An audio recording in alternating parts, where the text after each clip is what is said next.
تم میں سے بہترین لوگ وہ ہیں جو قرآن سیکھیں اور سکھائیں۔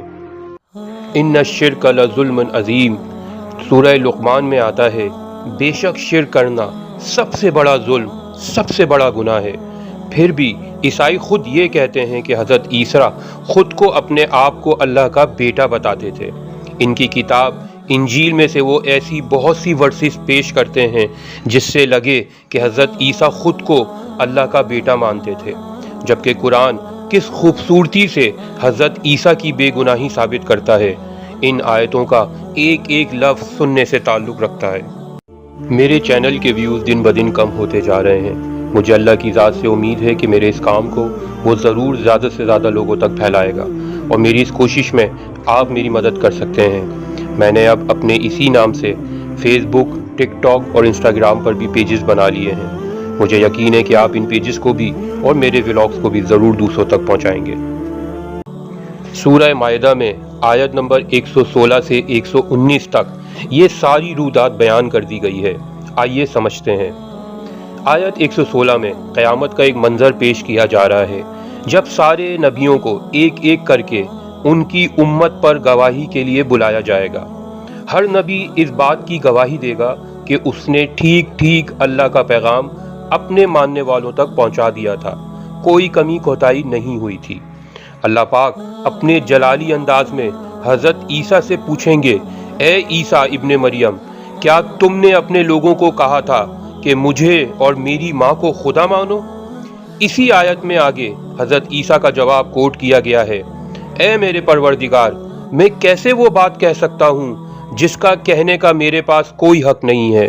اگر میں نے ایسا کہا ہوتا تو تو ضرور جانتا، کیونکہ تو سب جانتا ہے جو میرے دل میں ہے، اور میں کچھ بھی نہیں جانتا جو تیرے دل میں ہے۔ بے شک تو ہر چیز کا جاننے والا ہے۔ اس سے اگلی آیت 117 میں حضرت عیسیٰ مزید کہیں گے، میں نے ان کو ایسا کچھ بھی نہیں کہا جو تو نے حکم نہ دیا ہو۔ میں نے ان سے یہی کہا تھا کہ ایک اللہ کو پوجو جو تمہارا بھی رب ہے اور میرا بھی، اور میں ان پر گواہ رہا جب تک میں ان کے درمیان میں رہا، اور میرے اٹھائے جانے کے بعد تو ہر چیز کا جاننے والا ہے اور ہر چیز کا گواہ ہے۔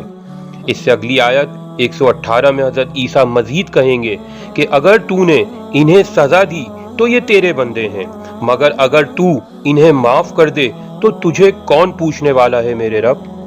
اس ساری بات چیت سے جو اللہ نے قرآن میں ریکارڈ کر دی ہے، اللہ اپنے بندوں کو یہی ہدایت پہنچانا چاہتا ہے کہ اللہ توحید کے بارے میں کتنا سنجیدہ ہے کہ وہ اپنے محبوب پیغمبر سے بھی بات پرس کرے گا۔